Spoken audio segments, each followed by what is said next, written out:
Prepare yourselves for the arrival. Welcome everyone to the relaunch. Well, I suppose not relaunch, but the inaugural episode of the Rose Experience podcast. Rose Experience is just a working name. I don't know what the hell I'm going to call this. But anyway, this is going to be a spoilercast for Star Wars The Force Awakens. Better late than never, but it's always still relevant as Star Wars is continuing to trounce the competition in the box office. What are we at? The fastest to $1 billion so far? Yeah, I think so, yeah. Well, before I go any further, I should probably introduce my partner here. With me today is Tom. How do you pronounce your last name anyway? Gigliotti. Tom Gigliotti. One of the purveyors of 123 Studios. These guys have helped me out a lot with some of the videos I've been doing in the past. Also a film student with Ryerson and local Star Wars savant. Happy to be here. That's great. Glad to be.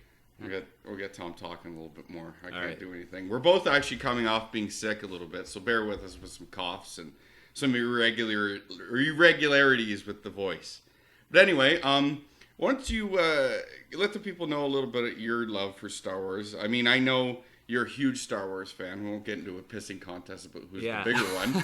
But Star Wars sort of is what got you into being into film in general, right? Yeah, I remember... How old was I?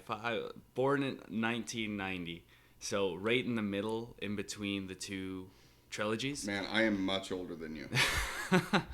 So I remember being 4 years old. My dad sat me down with this VH copy of A New Hope, and he's like, "Here, watch this."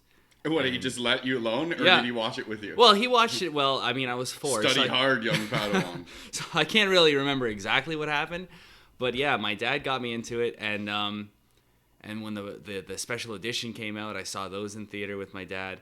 And then I remember going to see Phantom Menace and having to sit in the very front row because it was absolutely packed. And yeah, I've had a love for Star Wars ever since. Any people cosplaying and having lightsaber duels before it started? Oh man, I was 9 years old, so it's really hard to remember. One thing I very clearly remember is just seeing Liam Neeson's huge face on screen because I was sitting right there.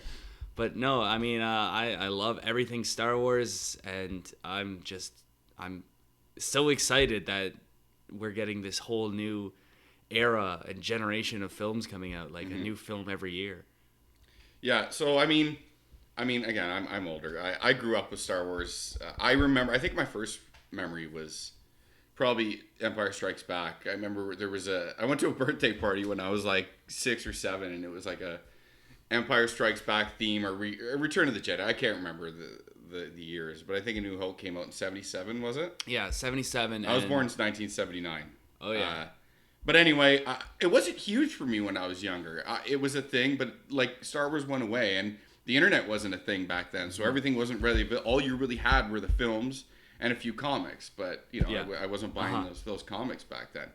But when the prequels hit, I mean, this speaks nothing to their quality, whether you love them or whether you don't. But I got lost huge, as I'm wont to do. I obsess over something, and then I just start learning everything about it. I got all the compendiums to learn everything, even stuff that had nothing to do with the prequels. But I went in line for every single one of those films, and I butted in some of them. I'm not ashamed to say. Yes. There was the line for Phantom Menace was all the way around the theater, but it wasn't actually quote unquote line.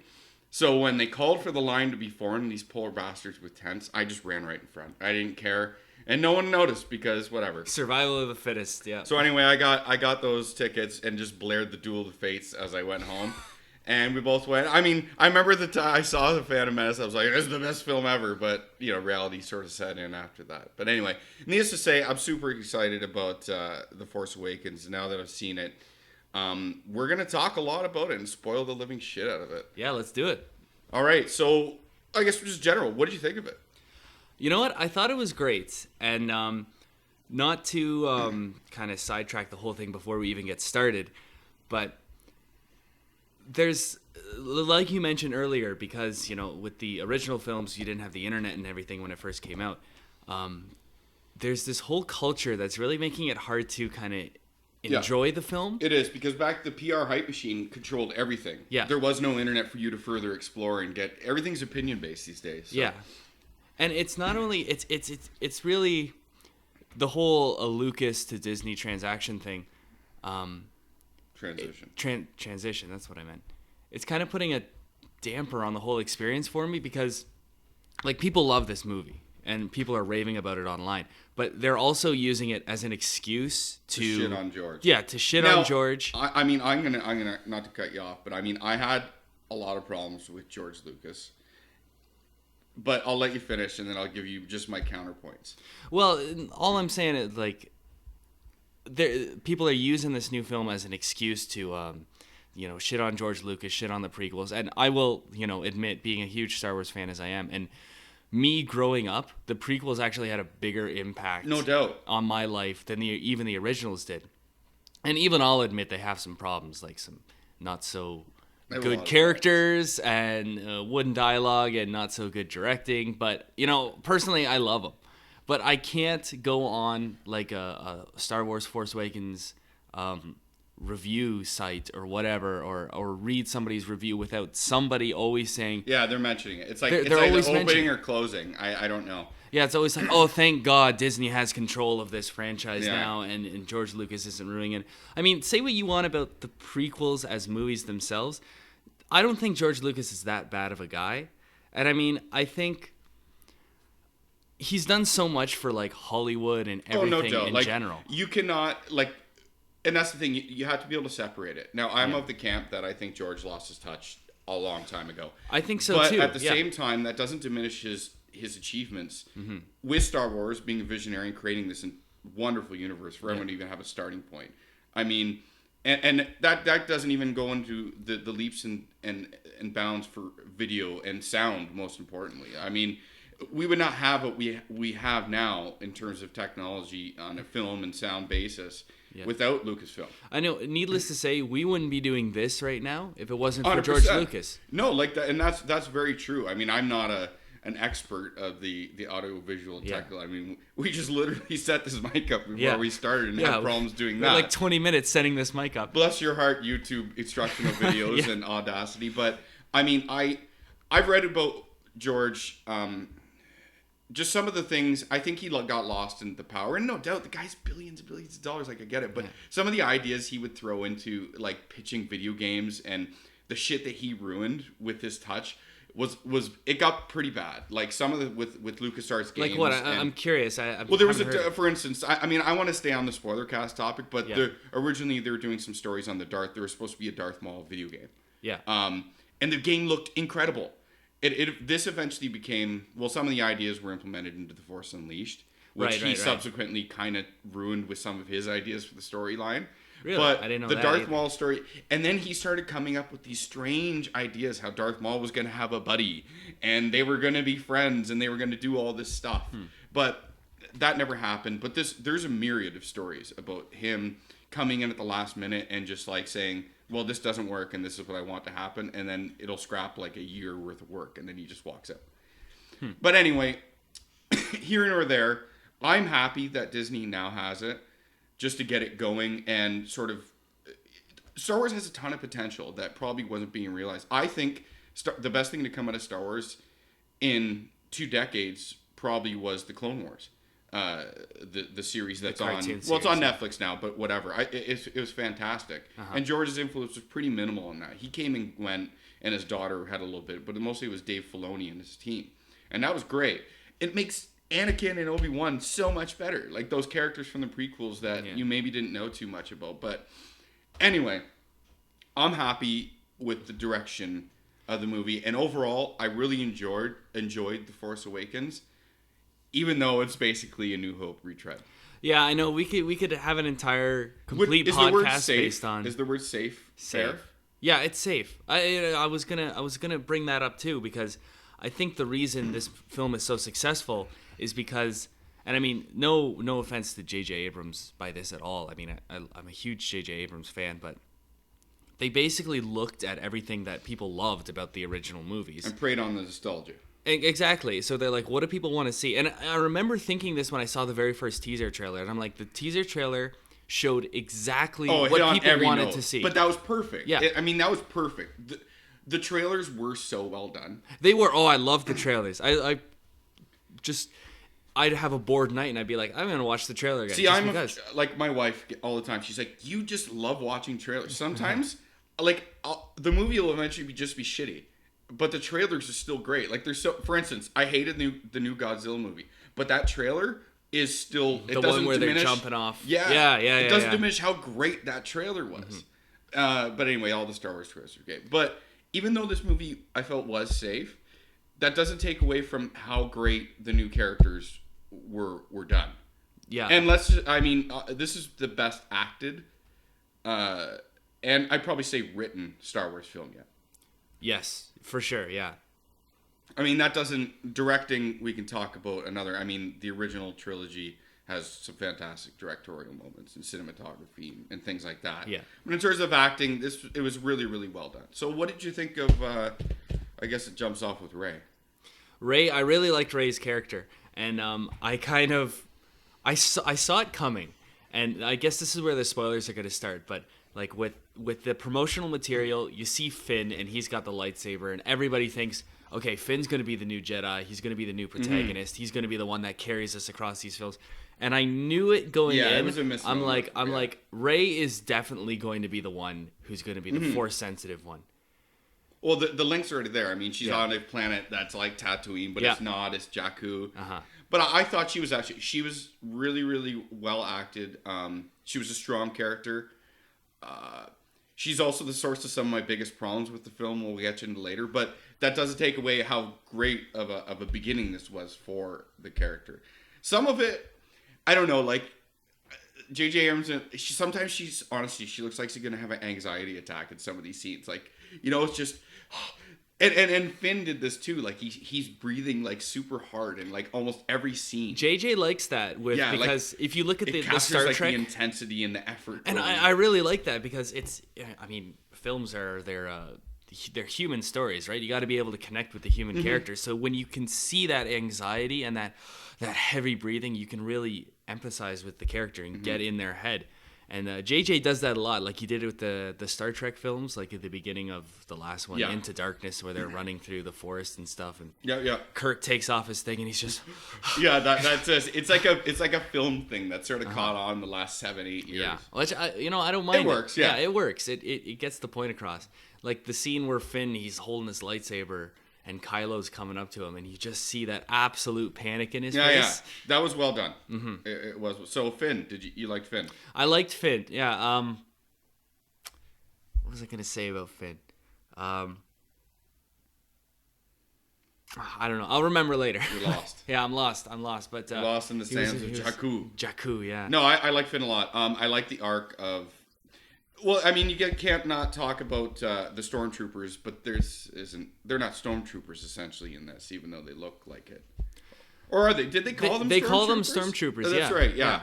But I mean, they went from being clones in the original, and that's how they were made from Django. But this one, it seems they're taken from homes. It seems early and young, and then they're trained. So. Yeah, it's the Halo Spartan thing. Like they take them when they're young, which to me, I kind of like that because you can have diversity. Clones are boring. Yeah, I mean, I like the clones. The clones worked well for the prequels because they're kind of like... And they worked really well in the Clone Wars, which gave them even more background. It actually gave them some personality. Like, the one that kills... or betrays Obi-Wan in the final... Captain Cody. Yeah. Commander Cody. I mean, Commander Cody, they have so much history in the Clone Wars series. And without that context, that betrayal almost means nothing. Yeah, but after watching that series, it makes it so much better. You get a little bit of it in the Revenge of the Sith, like Commander Cody and Obi-Wan. They have a little banter on the ship before they head out, but like, it's not enough. Yeah, you really get it with the cartoon series. But Finn was great. I liked. I mean, they hit on it right away. How he's just having problems. I mean, I would have liked some explanation of how he got that way, but that probably would have took away from the direction of the film. I felt about Finn's character, he might have been, for someone who is kidnapped and trained as a stormtrooper at birth, I think he was a little too green. Yeah, I completely agree. Like, but that also builds on the wrinkle. Like, these stormtroopers were like stone cold killers. It was really dark. They killed that entire village just like. and they wiped. I like that though. Like Yeah. it shows because, I mean, what do we know? Stormtroopers and clone troopers, where they were just like peons. They just got killed left and right, and they were useless. This they actually showed.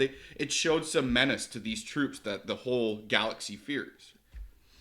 I mean, I guess a disappointing character in this, but I mean, you don't know where it's going to go. It was Captain Phasma. Captain Phasma was used so much in the promotional materials, and her suit looks great. She was the Boba Fett of this movie. Yeah, that's actually great. I've never heard that analogy. That's perfect. She was like, she's built up so much. People loved her, but why? Before. There's no reason why.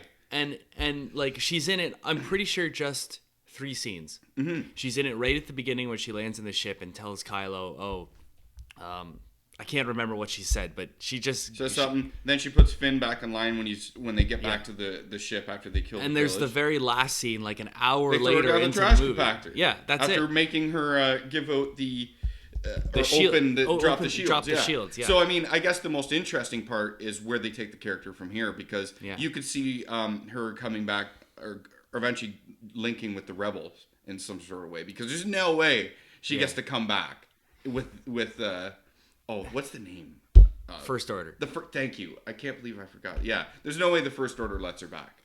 And now, like, you mentioned the trash compactor thing and the whole thing with the Star Killer base where it implodes at the end. How the hell did she get off of that? That's it. How are they going to explain that? How are they going to explain? And Kylo is in the middle of the forest when the base separates, right? Somehow he has to get to a shuttle, get on a ship, get off the planet. I mean, that's a little bit more easy to explain. I mean, they even did that in the film, where Oscar Isaac's character, why can't I names right now? Poe Dameron.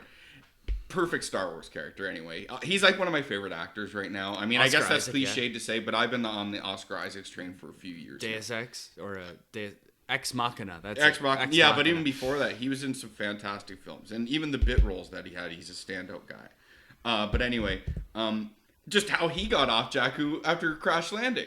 Like they just sort of gloss over it. Yeah. An hour after that, and it just, I mean, it's not super important, but you're still sort of like, wow, that is they sort of let that off the hook easy. Yeah, and it seems like why would Poe leave the planet without getting his droid back? Mm-hmm. Since that was like he was so apt. He's like, yeah, I just kind of laughed. I mean, I knew you got it. I trusted you, and here we are. So let's go kill this Star Killer thing. Yeah. I mean, it's a little weak there, but you know what I mean. The big moments mattered. I mean, I understand from a filmmaking point of view, they had a lot of story to get through, so they didn't have a lot of time to linger on the. Like it's like watching a film where you see a character leave a building, and then he just shows up at another building. Mm-hmm. Like, you don't need to see him walking to his car, getting into his car, driving down the street, and walking up to the building. I guess, but in this instance, he crash landed on a desert planet that Finn waded through and was lucky to find something.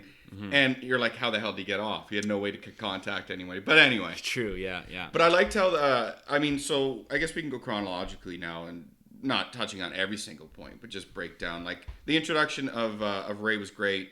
You know, all the... Like, the Battle of Jakku was a real thing. At one point, did it occur? We don't know. We're just seeing the aftermath. Yeah. But they included that map in the new Star Wars Battlefront game. Yes, I have. I've played it too, yeah. Which is really cool. Mm-hmm. But in the movies, we're given no context as to why these ships have crash landed, why the AT-ATs are there, that she's actually living in. But it's cool to see. Yeah, like that first 20 minutes was just riddled with nostalgia. Mm-hmm. Like, you're like, oh, there's a Star Destroyer in the background. Oh, she's sleeping in an AT-AT. Yeah. Oh, she's got a Rebel pilot helmet on. But right away, you're shown that she's not useless. Like, she's a pretty independent, strong character. Later we learn she actually can fight with a staff. And things like that. Yeah, her introduction was perfect because it was... I thought it was perfect, it wasn't any dialogue. It was exactly what filmmaking is supposed to be, which is visual. Mm-hmm. It's showing us, okay, why do we care about this character? And, like, why is she's been able to survive? Mm-hmm. She's useful, and we're shown that. We're not told it. It's not like there's some old guy going, oh... How about that metallic bread? The bread part, oh my god, like the muffin thing that she pours on. Yeah, that looked. I was very hungry when I saw the film, and I saw that, and I'm like, that really looks good. Great metallic bread. I really want it. I really want to eat that right now. And then we go to. Was the scene? I mean, it's been a couple weeks actually since I've seen this. Yeah. But was her introduction before or after Kylo Ren and It was after. So they it was landed. after. So the First Order's that's the first thing we see then, right? It was a really cool. Yeah, we saw it was just like A New Hope. You see the bad guys first, and you see them kicking ass first. So let's talk about that then before we go any further with Rey. Like, I thought that scene was awesome. It was a great See, I mean, it's funny because I love the introduction of almost every single one of these characters, and my opinion somewhat changed as the film went on. I thought maybe they ended weaker at the end of the film, but they started so strong. Yeah. But we could touch on that. But Kylo Ren was awesome. Like, he was intimidating. One of my biggest problems with the Star Wars films, again, we're talking about show, don't tell. They talk about the Force so much, but they never show how strong these Jedi are. And Kylo Ren actually shows us. Like, he does something we've never seen. He stops like a bolt in midair, which was incredible. It was I love awesome, seeing that. Which sort of goes against some of the stuff that happens later in the film with him and Rey. But anyway, his beginning was strong. We get an introduction to Poe Dameron as well. Mm-hmm. You're trying to get off with the droid. And the droid was awesome. Yeah, BB-8 was Yeah, great. BB-8 was super charming. Yeah. It captures everything that was great about the droids in the original trilogy, right? And and then the stormtroopers just mow everybody down. But who's the old dude?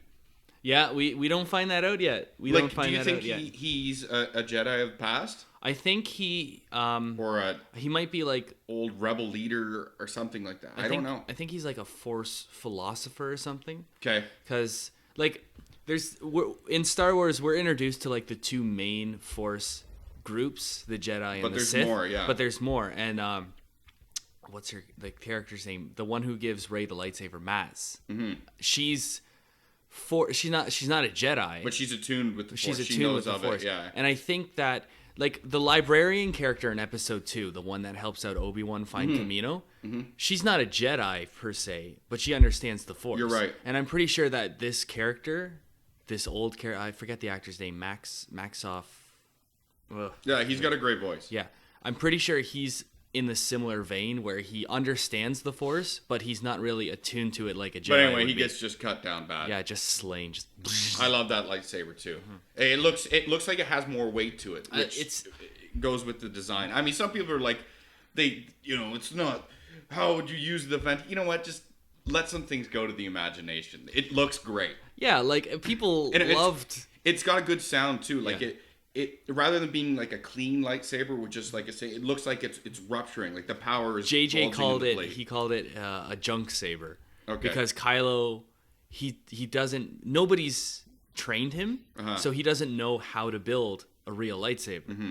You see Luke's in like his blue one, and it's got the nice clean blade. Well, I mean, I guess it's technically Anakin built that one, and it looks crisp and clean and perfect. But Kylo, nobody taught him how to build it. So JJ described it as like a junk saber that could explode at any second because it's just unstable. And with that, let's take a quick moment for a pee break. All right. Let me find the pause button. Pausing now. And we're back. Sorry for that. Nice and refreshed. Interlude.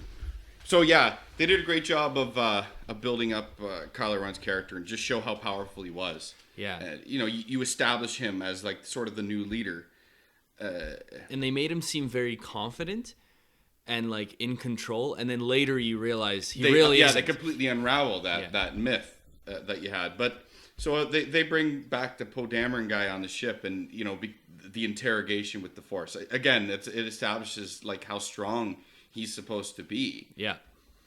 And he breaks him down and gets some of the information, right? But so you like Poe Dameron? You like that entire scene? I really like Poe. I love that scene because it was very intense. You got to see the emotion on Poe's face when he was getting like, and that guy's even such an awesome and even him, like Poe, he's set up as this really confident character, and like best pilot in the galaxy. Yeah, exactly. No other form of interrogation is gonna break this guy. Yeah, because he's like the hardened rebel. Yeah. He laughs it off. He's like the new Han Solo. He's like 007. You're never gonna break him, right? All right. I'm not answering that anyway. Okay, whatever. Yeah. Phone's off. So and then we go. Finn betrays and leaves with him. Gets him off the ship. It sort of happens fast, but and off they go. Yeah. But they get shot down.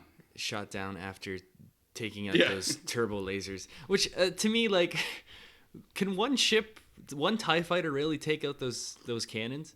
Yeah, they sort of blew up like paper mache, but whatever. Yeah. Again, we suspend some disbelief to put over the heroes of the story. Yeah. And then they crash, and Poe's gone, just like we talked about, and leaves Finn all by himself. Somehow, manages to get off of Jakku and meets up with the Resistance. Well, he meets Rey. Yeah. And I like how Poe, which starts like well, yeah, Poe gets off, but then Finn finds it. But they sort of establish like a running joke there where he keeps trying to help Rey, and Rey's like, "Don't grab my hand." Doesn't need, that was funny. Sometimes those moments fall flat, like in the prequels. They tried a lot of like unintentional comedic moments, which didn't work, but they worked in this movie. Yeah, I like that part, and like he's trying. Why are you grabbing my hand? Trying to hold his hand the whole time, and then at the very end, she helps him up. Yeah, she beats the shit out of those guys. Yeah. And whatever, but then they get like this was the biggest nostalgia moment, like seeing the Millennium Falcon there. Yeah. And they're running for it, and her line where he points over at the ship and he's like, "What about that one?" And immediately after she says that one's a piece of junk. Yeah. Even without seeing it, I know exactly what that's gonna. I saw that movie with my dad, and he turned over to me at that scene, and he's like, "Oh, it's gonna be the Falcon. It's gonna be the Falcon." And sure enough, there it was. This is in the trailers. Yeah, they gotta get. I mean, it's sort of a coincidence how it ends up on this planet again, but it's cool nonetheless. And she knows how to fly right away. Yeah, she's force sensitive, so yeah, well, that's what we come to find. But yeah. and she's quite, she's like that new pilot, like similar to how Anakin. Like the stories are kind of similar. Like Anakin was on Tatooine, desert planet. And then he could fly. Trapped there, stranded there. Well, he had his mother, I guess, but he could fly like the pod racers. This Rey can fly the Millennium Falcon like an expert. And Luke, like you never see him fly until the end of A New Hope, and he's amazing at it. He's just like a natural. So yeah, that's like a common reoccurrence. But again, the Force Awakens isn't alone in that aspect. Yeah. So away they go. Yeah, and I like it because it's very rhythmic, because now you've got the 3 trilogies that sort of follow the same motifs and same patterns. Like the prequels kind of copied a lot. I know some people had problems with that, like the formulaic approach. They think it's easy, but it's fine with me, because it's sort of it's a common arc with all 3 of those characters to push them through. I don't have a problem with it. I think it works. Yeah. And then, which inevitably leads them to meet up with Han Solo and Chewbacca. Han Solo and Chewbacca, yeah. Which is great. Yeah, I love their introduction, yeah. Yeah, and like that whole trip there, like it helps, form that bond between Rey and Finn. I read some people had problems with, how quickly they were, became friends or whatever. But you gotta again suspend disbelief. There had to have been some time lapse in there. They didn't just find them in a couple hours. And one of the things I learned in directing class actually is that a lot of people they judge movies harshly because you're not in the situation that the characters are in, so it's very easy for you to kind of sit back and say, "Oh, if I was in that situation, I would do this," or "This wouldn't happen in that situation." But when you're in that moment of panic, and when the actors put themselves in that moment, or when that moment is written, you don't really know how you're going to react in a moments of stress like that. And that's why it seems more likely that these 2 people would form this close bond. Because they only have each other at this moment. And it sounds like realistically, it sounds like Rey was pretty lonely. Oh yeah, of course. Like she's sitting there waiting for her family, and there's that shot where she's looking at the ship, and she's a junk. She searches the expanses of the desert for junk and these old things, and she obviously believes in something. But and then she has this person, and danger brings strange bedfellows, I suppose. And it's established that she's got these good morals already, because she could have easily sold BB-8 for like a year's worth of food. Wasn't that junk dealer guy? Was that Daniel Craig? No, Daniel Craig was the stormtrooper. That stormtrooper that has the lance, right? No, he was the stormtrooper that Rey used the Force mind trick on. So he's the one standing at the door. That's right. And he drops his blaster. I love that scene. I love that. I did. On the way out. I like the scene, but you'll drop your blaster. I got my thoughts on drops it a little bit later, yeah. So, yeah, like when you saw Han and Chewbacca, like what'd you think? Man, I don't know what to think. It was an overload of just nostalgia. Because yeah, the Millennium Falcon and Han Solo are like, they're connected. They're connected, yeah. And I thought it was gonna go a different way. I thought it was gonna be they kind of meet up on Jakku. It's like Han and Chewie are looking for the Falcon, and then they find it, and then they find these people. It didn't seem like they were looking that hard, though. No, they weren't. And that was the other thing. You know what I mean? This is his ship. Already lost it. It's like they took it away from him just to have that moment again. Yeah, it's like he lost it like 20 years ago, and it's like he's already given up hope that he's ever going to get it back. That you just don't lose something like that. Yeah. But especially whatever. How much he praised it in the original trilogy about it being his ship. Yeah. And don't put a scratch on it, Lando. Yeah. And everyone thinks it's a hunk of junk except for him. He sees the potential in it, whatever. But when those pirates raid the ship, I loved they had the characters from the raid in it. Like those guys, but they never got to punch or kick or beat the shit out of anyone. They just sort of died from that monster. The Ravatars or whatever they're called. See, I'm gonna rely on Tom for all the proper terminology and names. My brain just isn't working right now. And I might be totally wrong on that too. So sounds right. I've only seen it once. Sounds right. Because again, we're getting over a cold, and I didn't. Yeah, I want to go see it in IMAX again. Yeah, for sure. But so we move on. Broad moments. What was next? One thing I didn't like about the Millennium Falcon scene and stuff is there was a lot of, I think, Force nostalgia, and there were 3 scenes about that. There was the one line where Rey talks about the Kessel Run. Yeah. And there's that funny little moment there where it's like, oh, this is the ship that did the Kessel Run in 14 parsecs, and he's like 12 parsecs. Yeah. And there's the scene where Finn, he's going through like a bin or something, and he pulls out Obi-Wan's remote droid that Luke was training with. Yeah, like it's still on there. Yeah, and the scene where he hits the board game and it turns on. And the old chess thing. There's no other reason other than nostalgia that those scenes are in connect. There. Yeah. But it's like, those moments, the nostalgia was already there. So, I mean, the little moments are just sort of... But I think, they wanted to do as much as they could with the ship. Like, connect you as much as possible and throw in all those little nods. Oh, undoubtedly the ship will be in the next 2, but... 100%, yeah. So what was next after that? Like, they go in the ship, and then they go to Maz's castle. Yes, that's where they go. They're the bar. And then we get, another nostalgia moment with another cantina type Cantina moment, yeah. No, so even though the music was different, it wasn't the... It was the only... That was the only score in the entire film that John Williams didn't do. The new cantina? Yeah, he didn't do that one. Why? Just because? He asked JJ. I remember seeing an interview, and he asked JJ, I don't really want to do this scene. Is there anybody else that can do it? JJ found... he got tired. Yeah, I guess he got tired. He didn't want to do the catchy, upbeat one. Mm-hmm. So, like Maz, she's... obviously, what's he say? Han... knows she's lived for whatever, like she's like Yoda. She's the new Yoda. She is the new Yoda, yes.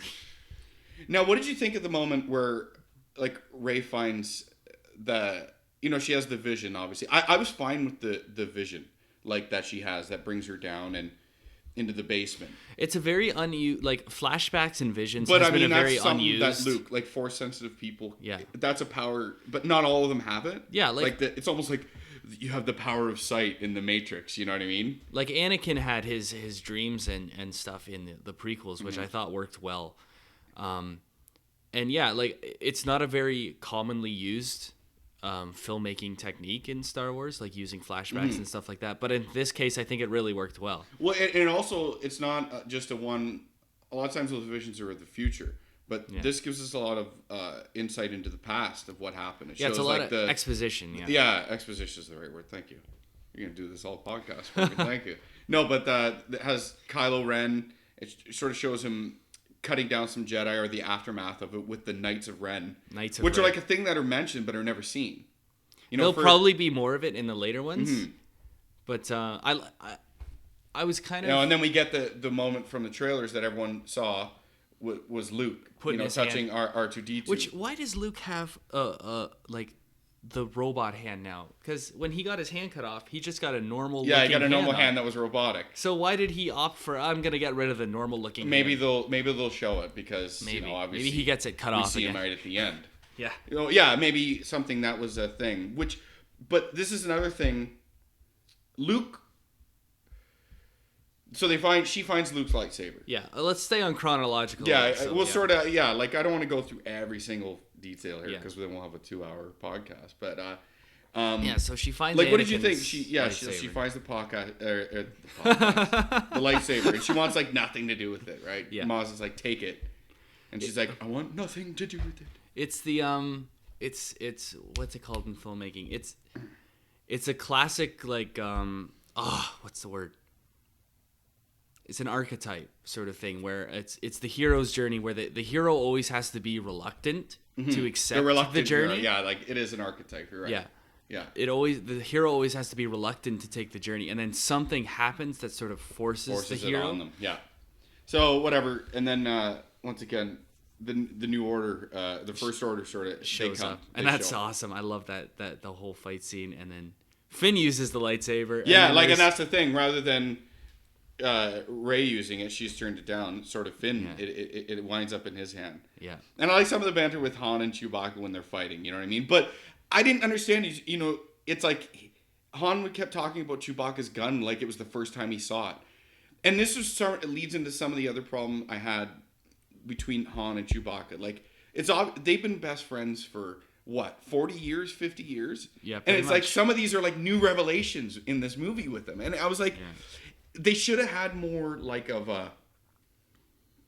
I don't know. I don't really know how to explain it, but it seemed like just some of these things were so new between them. You know, it should. You think he would have used his gun before? Yeah, or at least once he would have used it. Yeah, and things like that. And I had a massive problem with Chewbacca's reaction. Again, this is a spoiler cast, so I'm going to jump ahead, but we won't talk about it yet. But Chewbacca's reaction to when Han dies. Yeah, I was expecting him to tear some arms off. Yeah, like just more rage and more... It's like a moment that's huge, but I kind of feel wasn't given enough... they gloss over it in a way. There was a lot going on because you want to see Kylo's reaction because you see the conflicted... Yeah. But anyway, we'll get to that. Anyway, so... And that's when we see Poe come in and he just... That awesome maneuver. It's great. That one shot, that one take shot, that was beautiful. And he takes out about 7 or 8 TIE fighters just like that. And it's great. It's so great. And Finn's reaction, woo, that's a pilot. Yeah, like I like that. That was great. Like that, I have to say, like the large scale battles between stormtroopers and whatever else and rebel fighters or whoever, they were all really well done. Like the action was so well done. I was kind of hoping that the Resistance would show up earlier though and like have this shootout with the Resistance soldiers, but they kind of just showed up at the end. They're like, okay, the battle's over. We'll just help people now. Mm-hmm. So yeah, and then we get Leia. Leia shows up, yeah, and C3. I love that scene where they're having that moment. Yeah, and that deep connection. He's always like the super awkward guy, and then he just pokes his head in. It's good to see you again. That character is perfect for those awkward moments. Yeah, he is. He's just built to be an annoyance. It's beautiful. Leia, but I like what I mean. You could tell. I think they did a good job with their relationship. You could tell there's history there, like. You can tell they still care for each other, but there's this huge, elephant in the room sort of deal, right? Which is, obviously. Which also leads into the fact that along there, I mean, I honestly didn't know that Kylo Ren was Han's son. I didn't know that going into the film. Oh no, neither did I. But I tried so hard. Like people were trying to spoil it left, right, and center, but I tried so hard not to spoil it. The thing is, I did that was spoiled for me, but I didn't want to believe it. And that's the reason why I had to go see the film. Like, I was on a sports tweet of all things. I clicked on a sports tweet, and the first response was, Kylo Ren is Han's son, and he kills him. And then there was a picture of the lightsaber through his chest. And I was like, but there was spoilers for a lot of big movies and video games and things that ended up not being true. I was just hoping that wasn't true. Oh my God. Yeah, so it was, and that was literally the day it came out. I was so angry. And then so I'm like, I got to go see this film. But anyway, we find out that it's their kid, and obviously that was the wedge that drove them apart. Exactly, yeah. And you get that whole history with Luke trying to set up his new Jedi Academy and Kylo. Yeah, so we sort of have the explanation of why. But that's it. We sort of forgot to say why Kylo was on the original scene while they kill everybody. They're looking for Luke. They're looking for this map. And Snoke. Yeah, and I don't know who Snoke is yet, but what do you think about the rumors of that he's that Darth Plagueis? I think it would be really Sidious's cool. master. I think it would be really, really cool because he was the one who had the powers of reincarnation. And Sidious, in the book and in the movie, he alludes to it. You've read the book. I haven't read the book yet. He's like Sidious admits that Darth Plagueis was the most powerful. His master was more powerful than him. That's why he killed him in his sleep. Yeah. That's interesting. I mean, it's just a theory. It would be really, really cool because it would link the two. It would link everything together. Mm-hmm. Like it would link the prequels and the originals. You'd have and would have the new trilogy have the best of the old and the new stuff. Mm-hmm. And it sort of gives the context of you find out that Kylo isn't nearly as powerful as the intro shows. Yeah, and he's not even a Sith. No, he's not. He can't. Yeah, he can't technically call himself a Sith. Quote unquote a dark Jedi. I know some of the purists don't like that term, dark Jedi, but I mean in the expanded universe, which isn't really canon anymore, but whatever. Nonetheless, it still exists. Like dark Jedi are prevalent. Yeah. Like again, we see the two sides. The light and the dark side. Yeah. But there's so many other offshoots the of it. Sith right? and the Jedi, they're organizations. Mm-hmm. They're like groups, and I guess you could call the Sith a cult, maybe, but. Like that doesn't mean that you can't necessarily be evil and say I don't want to be this. I don't want to be a Sith. I just want to use the Force for whatever I want to use it for. Mm-hmm. So we'll go back to the chronology. He sort of just beats the shit out of Finn. Finn uses the lightsaber against Kylo, and where are Kylo, we at? No. It's battle. It's the stormtrooper. Yeah. That's right. He's a traitor. Yeah. And then he fights him with that. I was way off. Holy crap. And then Han shoots him. Yeah, Han shoots him. Yeah, that's great. And actually, I like some of the old Smart. Like, Han had some really good moments with shooting. Like, he just blasts like 3-4 guys at a one. He just shoots behind him. And I like that because he's super skilled, right? And I like, even though he's old. He's a gunslinger. The old guy, the old gunslinger still has some tricks. Like when Lucas originally wrote him back in the original trilogy, he was written as like this Western gunslinger type character, right? Based on like the old John Wayne movies. That's even where he held his blaster, sort of like on the hip. Yeah. And even some of the pictures, it has him like hand on the hip, like ready to go. Yeah. The old. Yeah. Well, the old promotion. Yeah. I shot first. That's great. So what happens after that? They meet up with Leia. C-3PO interrupts. But they capture Rey. Yeah, and they capture which a lot. Leads into the more or less the third act, the final act of the film. Yeah. Sorry, what were you gonna say? No, I was just gonna say I read some people had a problem with that because it's like it's the whole damsel in distress kind of deal. Yeah, but they've already established her as a strong character. She got captured by the big bad guy. Yeah. What's she supposed to do? Beat him up right away? That would just kill the character, right? So I mean, I have no problem with her. Oh no, I have no problem with it whatsoever. It works. But this is where my problems with Rey began. I mean, there were some good interactions between Finn and Rey. Like, Finn just wanted to get the hell out of there. He's like, I'm not cut out for this. He's like, these people are going to kill everybody, and I got to get the hell out of here. Yeah. And, she was disappointed in that, but... And you see his character growth there, where when he finds out Rey is captured, that's when he's like, we got to go back. Yeah, we go get her. And the facade of him being a rebel guy, which was a detail we sort of missed out. But, yeah, like, he was lying the entire time and lying to her. And he sort of comes clean on that, right? Yeah. But she likes him. This isn't like a love interest thing. It was more of a friendship. Finn likes her. Yeah. So it's like And she obviously hasn't had much intergalactic like friend human zone. Interaction and friendship there, to be honest. So who knows? Maybe and she's not really old. Like, she's young. Yeah, she's teen love is a fantastic thing. And so I don't have any problem with that. No, neither do I. Like, if they didn't make it tacky, like there was some big kiss or something like that, it was just like a hug, right? And she's like, "I need you to be here," and you're bailing on me. But anyway, it showed like the connection. He's like, "We got to get her back. Like, I'm gonna fight and stand with you guys." And it's cool, like, because now he has a friendship with Poe as well. Like Poe saw him, and they were buddies. They have that buddy moment where they meet up again, and he's got his jacket, and he's like, "No, keep it, man. No, it looks good on you. Yeah, no, I like it. Yeah, it was good. And then they're talking. It's sort of, and then when Rey's captured, it sort of connects like the First Order into almost like. What did you think of their moment, like where they're worshiping like the Stark? It's almost like the Nazis. Right. What scene is that, sir? Like they're on the Star Killer base. Oh yeah, and there's like which is basically a planet or a moon. It's a planet that they basically hollowed out. Yeah. But like they're almost like fanatics at this point. It shows them almost doing like a Nazi salute. Right. It's very much throwback to like Nazi Germany and that stuff too. Which I mean in both other trilogies, there's huge throwbacks to that too. There is, but I don't think they did a good enough job establishing just what the First Order was. They have these knockoffs of the Empire, right? But really, they don't allude to them being a part of the Empire.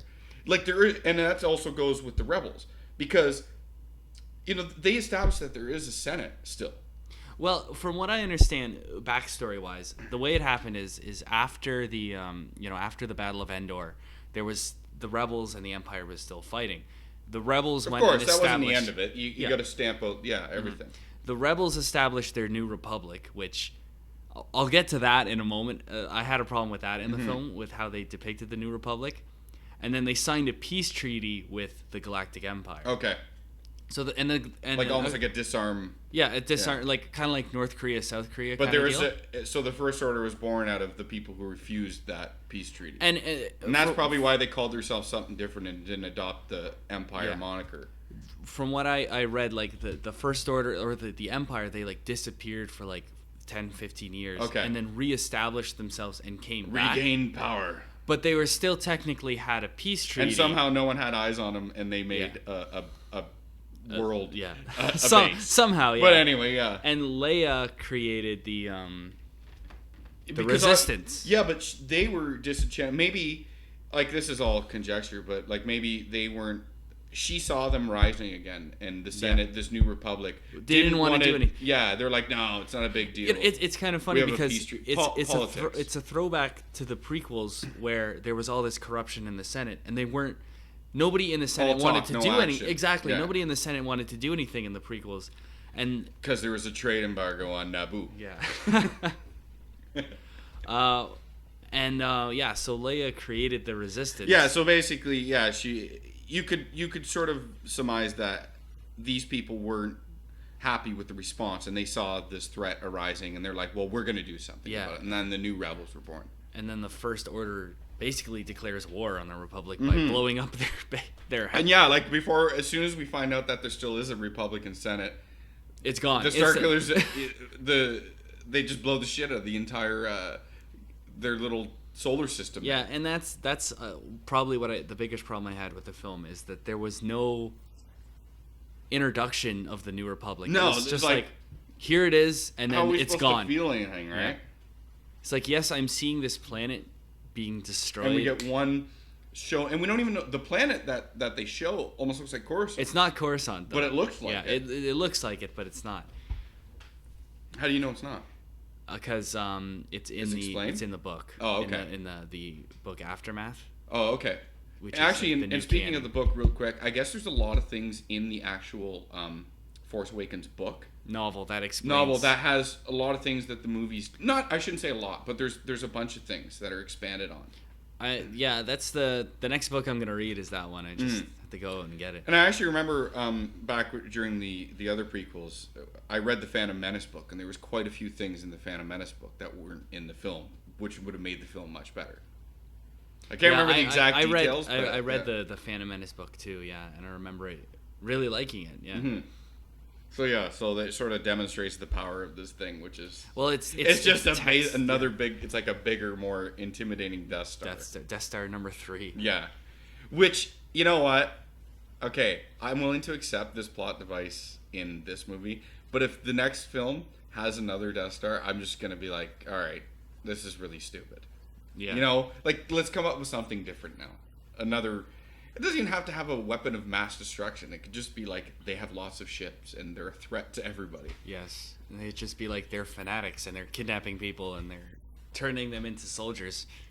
So yeah, Rey's trapped, and Kyle tries his interrogation techniques on her. And this is what you said you had the biggest problem with. Okay, not so much this scene. Like my biggest problems go later, more to her at being adept with a lightsaber, like right out of the womb. Yeah. That was my biggest problem. I mean, this scene, her resisting his interrogation, obviously shows that she's super strong in the Force, which I have no problem with that. And I liked how she turned it around, because she was obviously attuning it. Like, the Force isn't something that is has to be immediately seen. It could be something like, let's say she was using the Force to fly the Millennium Falcon. You know what I mean? That helped her.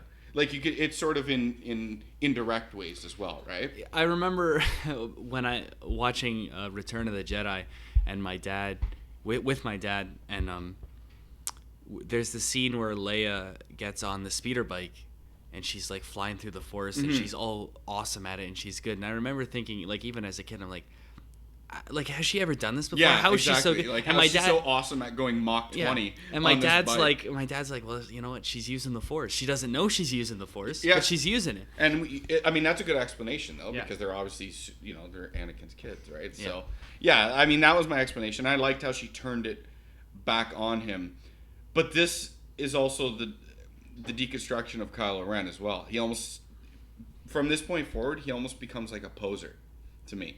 They did all that time establishing how powerful he was and how strong he was, the big baddie. But this new, of course the hero's got to have some sort of advantage or some sort of gaining a foothold. But, I mean, he's obviously not as strong in the Force as it's shown. Which I think actually works very well, because in that scene, I agree. You know what, it shows like he's afraid. He's weak. He's afraid. He doesn't exactly know what he's doing, and he needs guidance. He's a teenager, right? He is, like, he's almost like an infant, even with the dark side, which also explains later Snoke's whole thing. We're gonna bring him back in to complete his training. Yeah, and it's interesting because it's not like he abandoned Luke to go off on his own. He betrayed Luke to another master kind of deal. Yeah. It's not like he wasn't confident enough to be like, I can do this on my own. It's, I need somebody to help me. Yeah. And, well, we don't necessarily know yet what happened with Snoke. No. But, like, obviously it was Snoke convinced him somehow. Yeah, and it's almost like Leia was always aware of this guy. Because she says, she knew Snoke would try to take him. But that's why she gave him to Luke to train. And it's like, they were aware of this guy. So there needs to be some more backstory filled in. And this is another thing. I feel like this film, you can't really judge this film until you see the next one.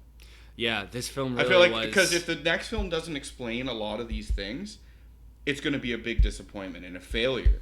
But, I mean, I'm just relying, we know there's more coming, so... JJ already said he loves the script. I mean, he's not directing it. No, they have 3 different directors, which is really weird. Yeah. For each one of these. But anyway, I forgot to fill in my point about my problem with Luke in this. Was like, really? After all this, it only took one student betraying you for you to disappear? Again, we need that context of the next film as to why. There has to be more to it. Because there's no way Kylo defeated him. Because that would just diminish exactly who Luke was as the most powerful Jedi, there's right? no way Luke. Yeah, so why did he disappear with this threat on the horizon? Yeah. When they needed him the most, something else must have happened there. I don't know whether it was the combination of he feel like he failed his best friend and his sister.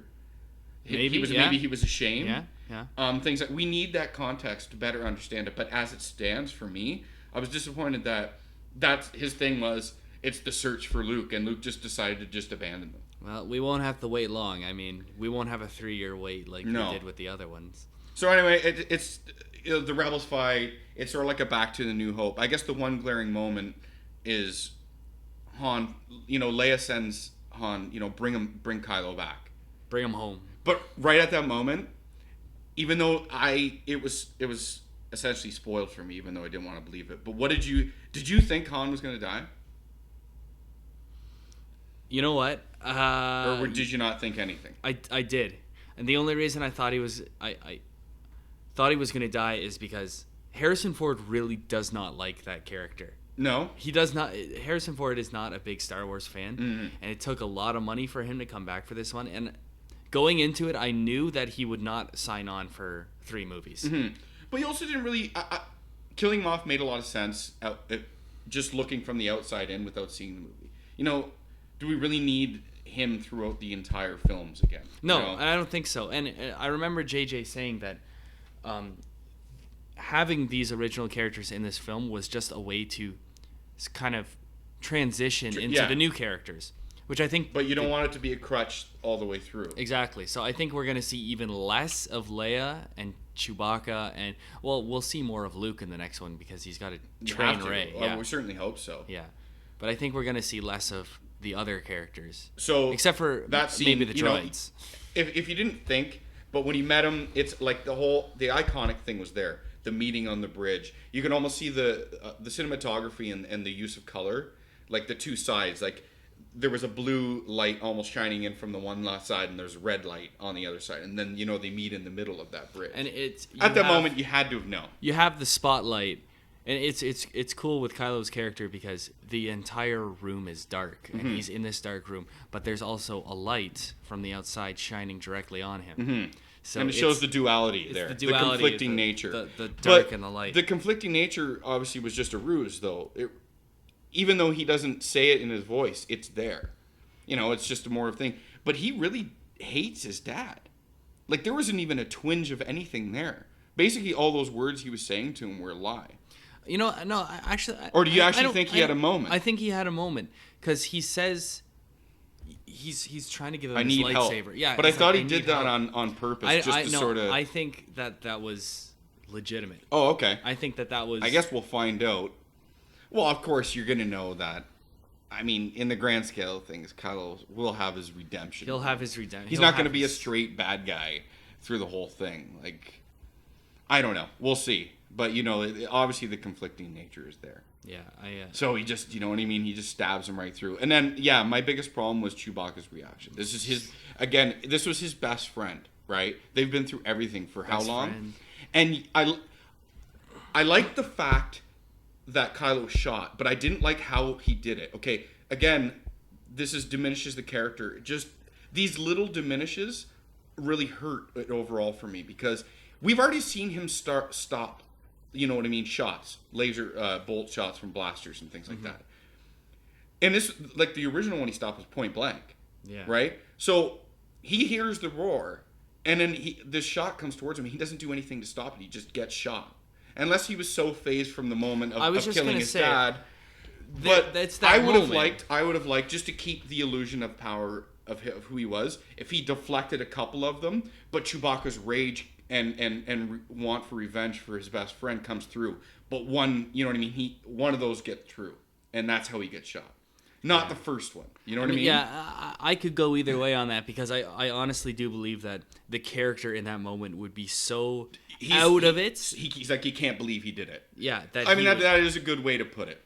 Yeah. But I just would have liked Chewbacca to do more. Like, you know what I mean? He shoots, a couple are deflected, but then he's determined. Like, he's walking down and he's still blasting at him. I would have loved to see, after he roared, all the stormtroopers in the entire building converge on him. Yeah. And then he's blasting. Like, I would like to see a moment where, he kills like 10 or 20. Like, some he just bashes and rips apart, and others he blasts. You know what I mean? And then they almost have to drag him out of there.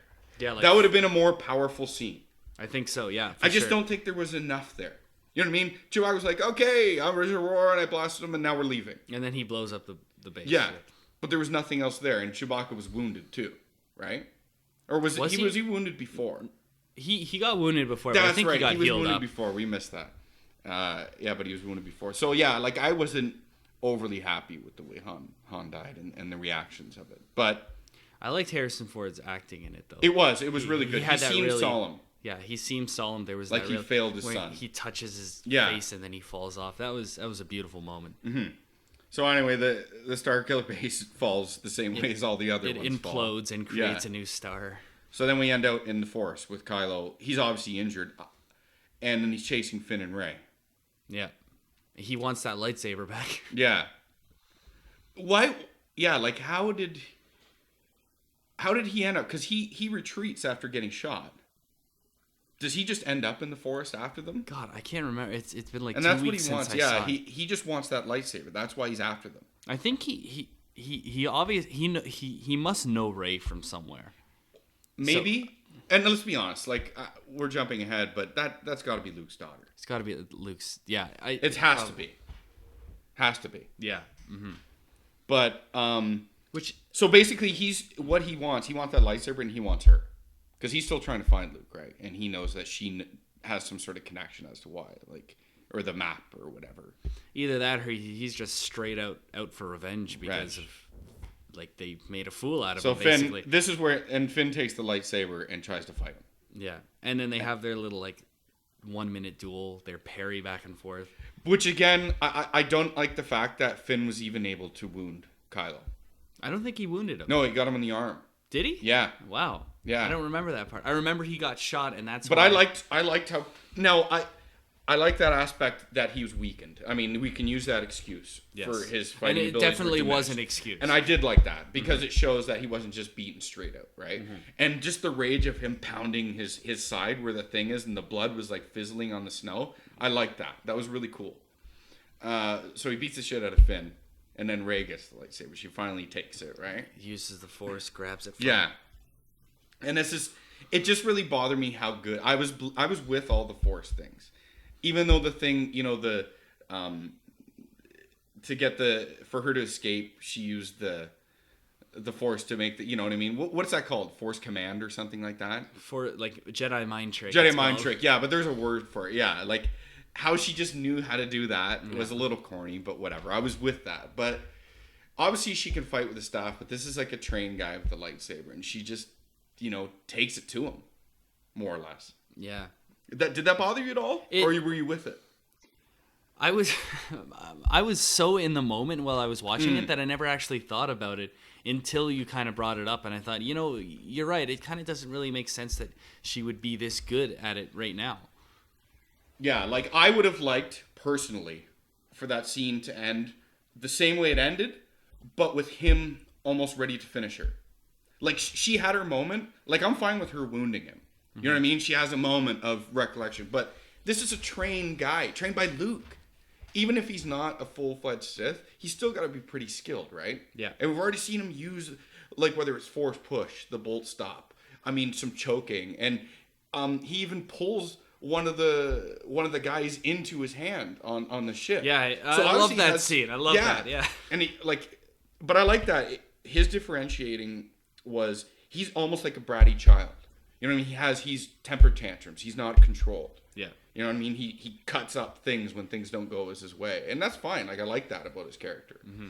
But yeah, like, I didn't like her just flat out basically beating him. Didn't like it. Yeah. Looking back on it now, I see your point. It diminishes him somewhat. Now, Snoke says he's going to complete his training. Obviously, he's going to come back stronger.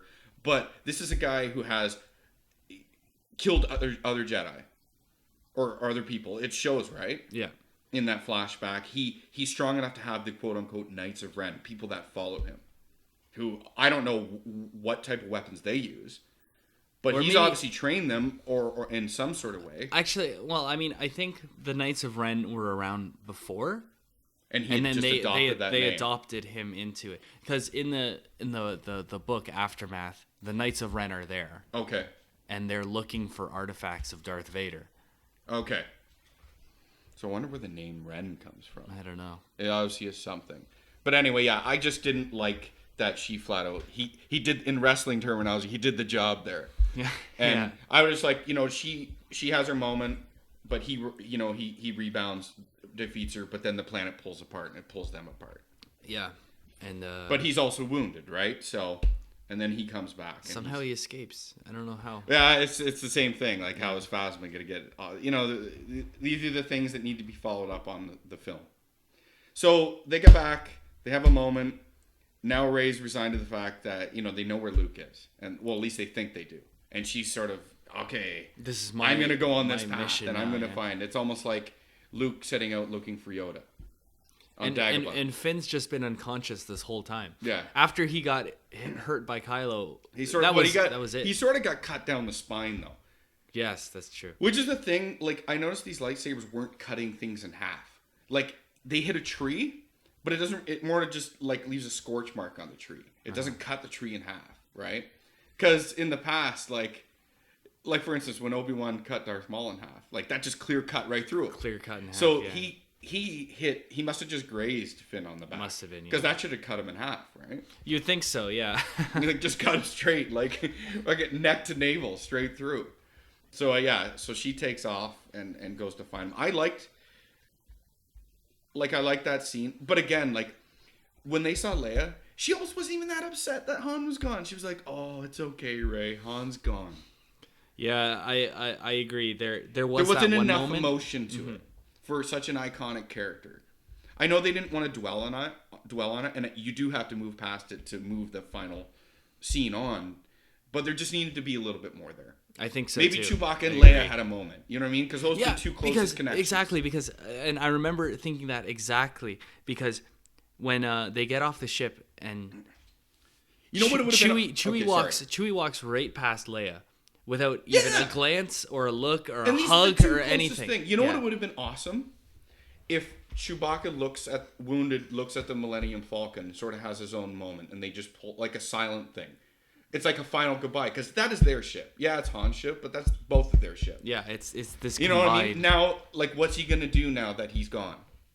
You know, who basically, because you don't really know who Chewbacca is aside from Han. He's Han's sidekick, right? Yeah. It's just there needed to be more there. I thought they could have done a much better job. I think so too. Yeah. So that was a disappointment. for me. They had to get on with Rey's story, and they didn't have enough time to kind of close Han's story.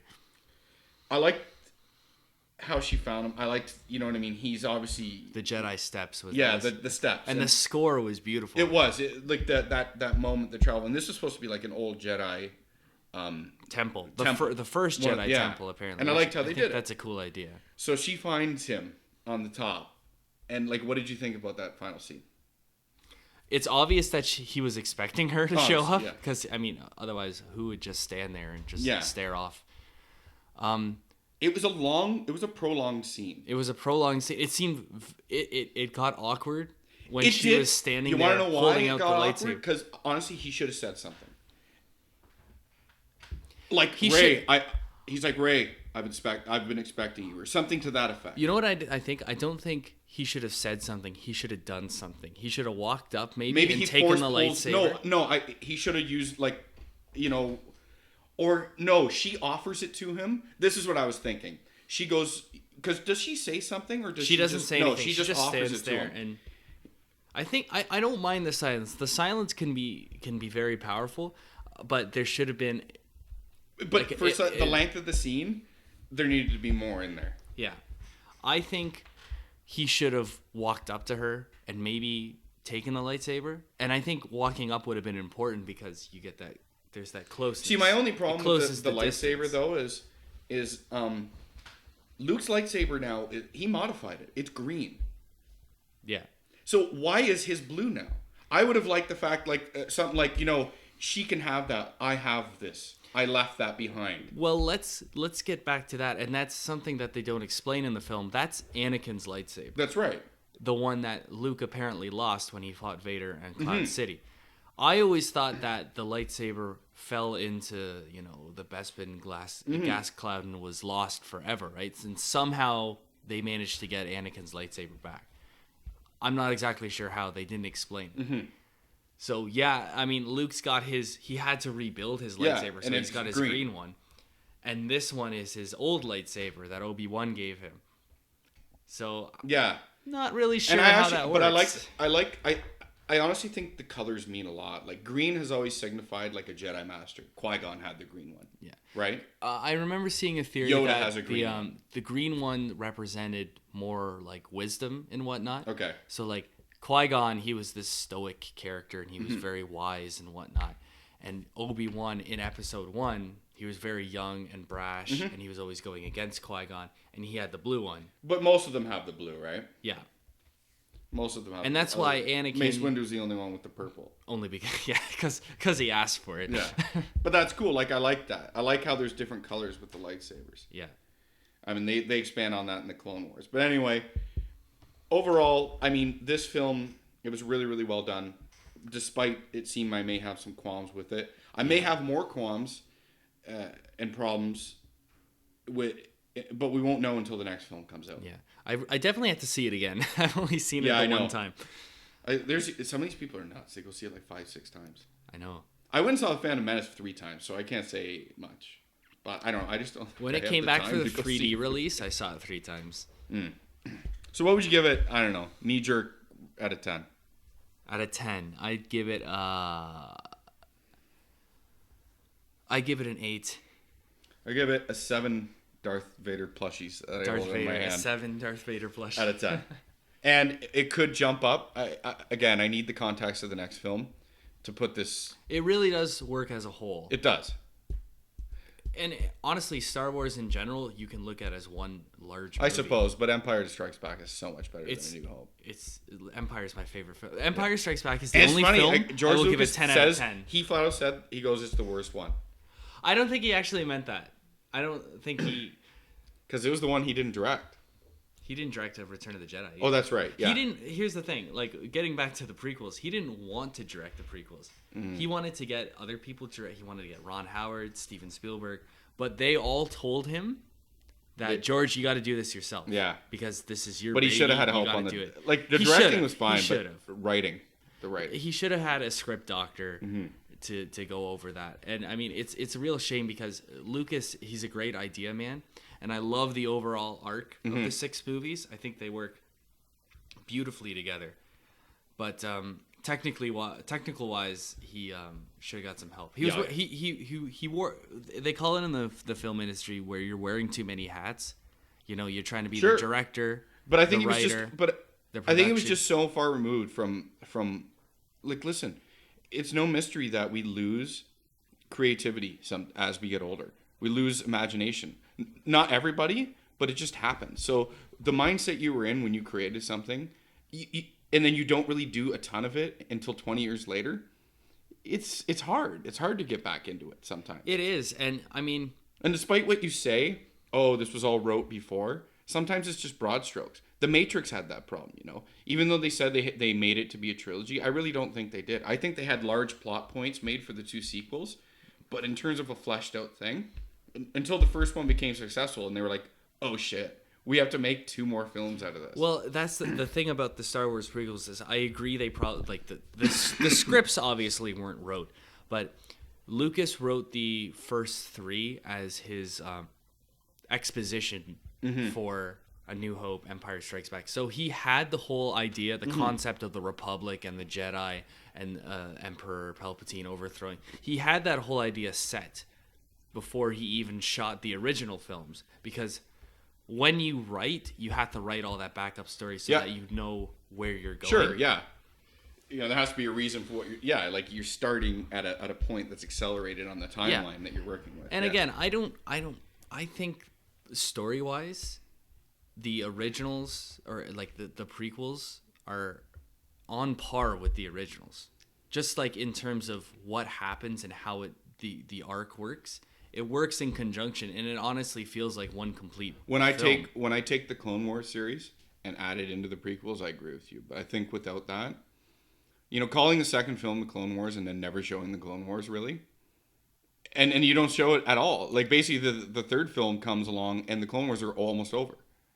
Yeah, and I think he had that in mind where like you had the clones come and attack in Geonosis at the end, and then you had the end of the war at the beginning one. The war is, I mean, and I remember Lucas saying this, is that Star Wars, it's contrary to what most people want to believe. It's not about starships. It's not about war. See, but I think that's something he came up with much later, though, to excuse. Now we're going on. This is not spoiler. Yeah, this is Star Wars lore stuff. Yeah. But I mean, when he started pandering to. I don't think this was originally a children's film or franchise. He used that excuse later when he started, you know, he learned about merchandising. Let's not understand, like, this guy's a businessman too.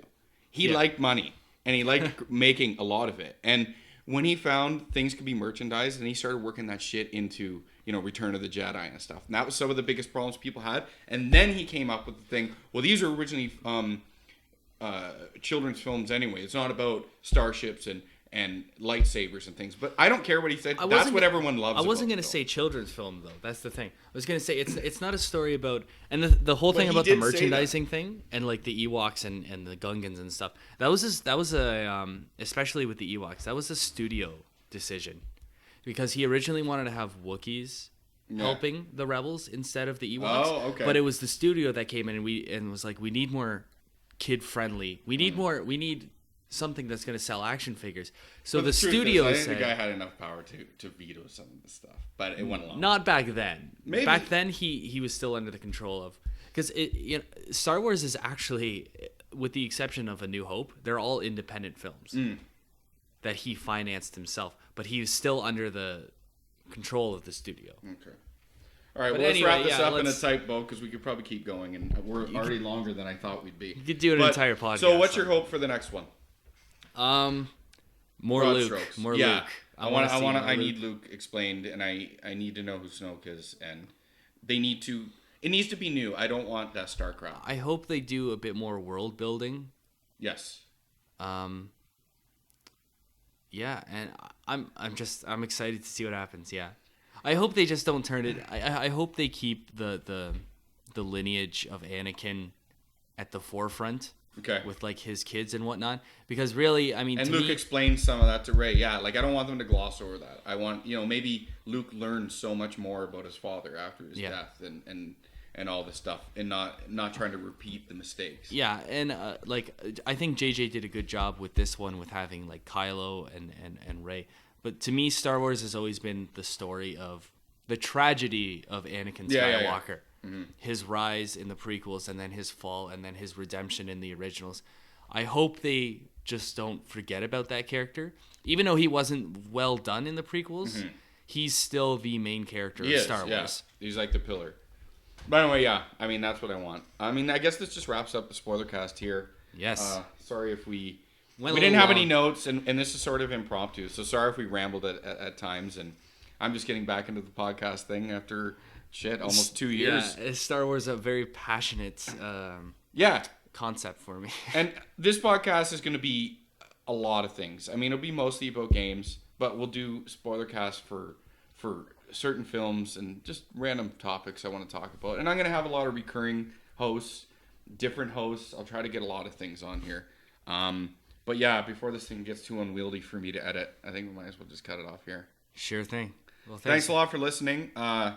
Subscribe on Rose Experience on YouTube. You can follow me on Twitter at JasonRoseA. And Tom here, what's your particulars?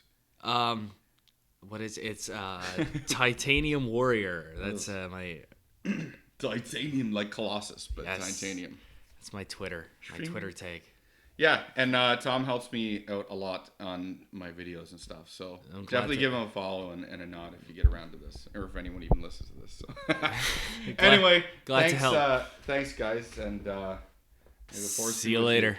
May the force be with you. Always.